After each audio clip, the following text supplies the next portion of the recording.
Hey, what's going on, guys? So today we're talking about the Yu-Gi-Oh! Penny stock market watch, the best-selling cards, $5 or less. So I think you guys can correct me if I'm wrong.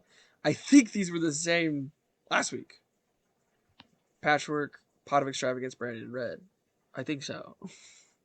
I mean, it makes, and then Branded Fusion is number 4, right? It makes sense. Um,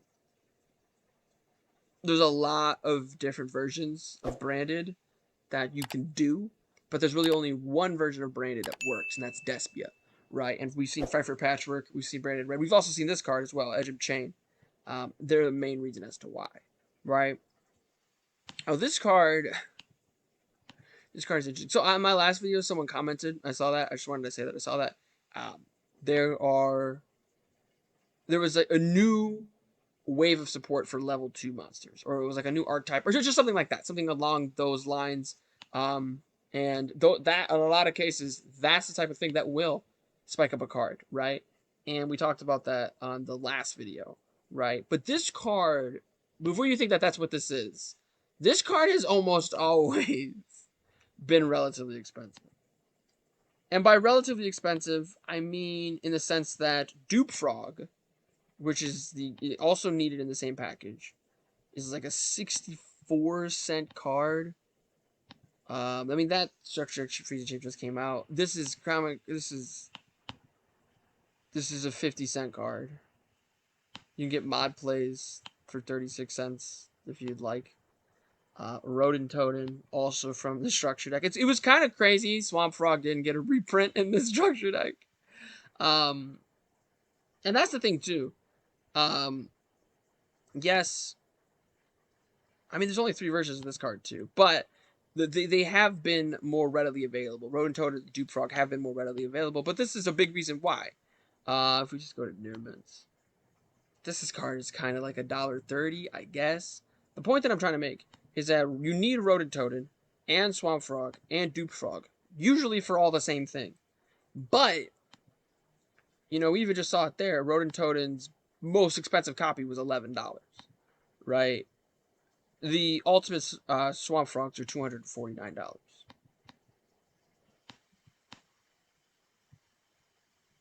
It was just recently $100. It just shot up too. It's actually insane. Was this bought out? It doesn't make any sense though, right? And I did think this card is more important. I will say I've just never really understood why Swap Frog has had that effect. Like I said, Dupe Frog without Swap Frog is not very good. Rodent Totem without Swap Frog is not very good, but Swap Frog just by itself is actually a really fantastic card. But it's just always been like this. So Swap Frog's a good card if you're looking at penny stocks and you're wondering what card is almost always going to have fluctuations that could lead to me making a good amount of profit. Swap Frog is one of those cards. However, I just think right now it's on the up, and I don't really see why it would get any higher. Right? Maybe it will, maybe it won't. Right? We never really know. But if you just remember this moment, that's what I'm trying to say. So the next time you see Swamp Frogs and they're like quarters or pennies or like 50 cents, right? Or you can get a play set for like $1, take it. Because this almost always happens to this card. This card always pops up on this list. And so that was my main point with Swap Frog. It's not new to the best selling cards under $5. Definitely does that a lot. 2 side-frame gear gammas. As always, these just don't move. These are always some of the best selling cards. And I never really talk about it because I just feel like it's obvious. You know, this Call by the Graves at 1, Crossout doesn't do what we want it to do. And while, obviously, if your monster effect is negated or ogred or what have you, veilered, what have you, obviously you're not going to be a great spot. But there are a lot of situations where your opponent will activate Ash or Ghost Ogre or... I'm trying to think of other cards that this card hits. Like I said, you've noticed in a lot of my deck profiles, this card's been on for a long time.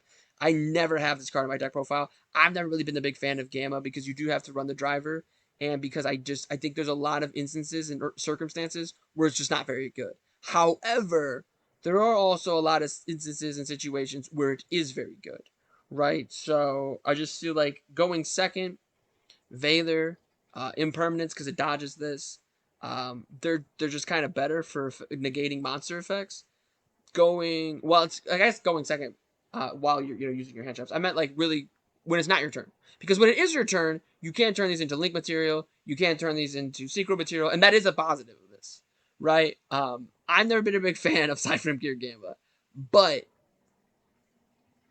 I'm obviously in the minority. It's the sixth and eighth best selling card, two different copies of it, and it's actually the only card that's in the top 10 twice, right? So obviously it's a great engine, and that's the cool thing about Yu-Gi-Oh is that some players can love Cypher Gear Gamma, some players cannot love Cypher Gear Gamma, and both could be right at the exact same time, right? And that's the cool thing about it. And as far as whether or not this card's going to go up in price, I don't really see it because of reasons I just gave as to why I don't like it, but if you're a big fan of Cypher Gear Gamma and you want to get your copies, it is still under $5. I do think it'll be under $5 in like 6 months, a year. Might even be lower after that, but we'll just have to wait and see. Um, Ghost Ogre and Snow Rabbit, it's already at $1. Yeah, this is already $1 and going up. This, I mean, it's been beaten over the head about it, but like this entire structure deck is full of penny stocks. Like amazing penny stocks. I don't think the second page, like literally that entire first page was really, really good. I don't really think this second page is we're gonna see it there. Maybe branded sword, probably not. But like literally, not this one really as much either. But rating kind of sort of. We'll just go up. We'll just go up. Possibly scythe for sure. Um, I don't know. The you only need one scythe for the Dagdalock, but all other versions of scythe, and this one, I doubt that. I'm pretty sure yeah, it's not $1. It's like $1.20. Yeah, okay. So maybe not scythe, to be honest. Not D barrier. This card's interesting with Tri Brigade, but the Springens monster is also just as popular. But this card, probably not this card. Probably just this card from the structure deck. Maybe the other fusion monster, probably not. Um, Probably not Valors. I don't see Valors getting too much value, but they could be like $1.50s, $2 in like 6 months to a year. Dark Ruler no more for sure. Ghost Ogre is why we're here, and branded fusion, and obviously Pot of Extravagance. I mean, the other copies of Pot of Extravagance now, I mean, they went down because of this existence of this card, but I could see this one too. Not this one, obviously, but this one too. This one's technically a penny stock. Like, this is actually not that bad of an investment either, because all of these cards, all the versions of these cards are going to go up. And you look at the sets that Pot of Extravagance is in, at least the cheap versions, excuse me, are the Tins. Prismatic Secret Rare is hard to pull. Obviously, Savage Strike. Toon Chaos, it was hard to pull in that. Eldorado, it was kind of hard to pull in Eldorado too, right? And then it's sitting here in the structure deck, and it's already at $2.50, right? And this is already at $2.62.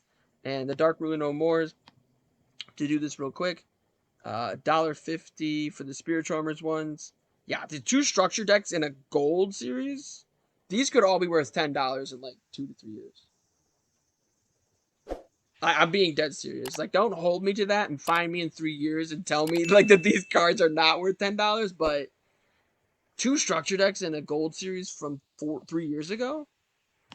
This is the only printing of this card. This card's always going to be. I can feel it now. This card's going to be randomly splashed in something else. Like this has been this. And maybe if Anaconda gets it will be different. But I don't know. I doubt it. This card as well. If we just look, I mean, there's a bunch of copies now, but all the copies are like $2-3. And then this card, I thought this card only had one other printing. It was two. So maybe not this card, but maybe. Right? Point is, all of those cards that I just said are great penny stocks, right? And so just going forward, I don't want to beat this over the head over and over again. I just want to mention that like it's even the best selling structure. It's even the second best selling card. The point that I'm trying to make with all of this get the structure decks. Even if you're not going to play the deck at all, get the structure decks and keep the structure decks. You just saw the structure decks were the second best selling thing in all of Yu-Gi-Oh, right? That's why I kind of kept. That's why I wanted to do that, just to see, because I figured it was. And like we talked about, two side frame Gear Gammas in the top 10. There are 1, 2, 3, 4 cards from the structure deck in the top 10. Best selling cards under $5. So the structure deck is just immense value if you open it, or even if you don't open it. The Salamangreat structure deck's worth like $30 right now. So, and that deck's not even good anymore, right? Who knows how long this deck is going to be? A, B, a lot of the valuable things from the structure deck is like Pot of Extravagance, Dark Ruler No More, Ghost Ogre. It's not even the Salamangreat. It's not even like the branded cards like it is for Salamangreat. Continuing on though, Eldritch is still doing its thing. Cursed Eldland, this card. Alternate Art of Polymerization. It's doing its thing. Might not be a penny stock for much longer. And there it is. Okay. If you did it, okay. If just me saying it out of nowhere isn't enough, it is also, if we do the numbers here, 3, 6, 9, 12, 15. It's also the 17th best-selling card under $5 in all of Yu-Gi-Oh! There's 26,000 cards under $5. And in all of Yu-Gi-Oh! Get this one too. Like this is, and here's the thing too. I might even get it for myself, just on the mere fact that it's really cheap right now, right? This is probably the cheapest it's ever going to be. Where it is at right now, it's not so bold statement. This is the cheapest it's ever gonna be. It was look, it was 12. That was $10 like a month ago. It was just 6 months ago, right? It was. It was though. That wasn't even a hyperbole. It really was $12 a month ago.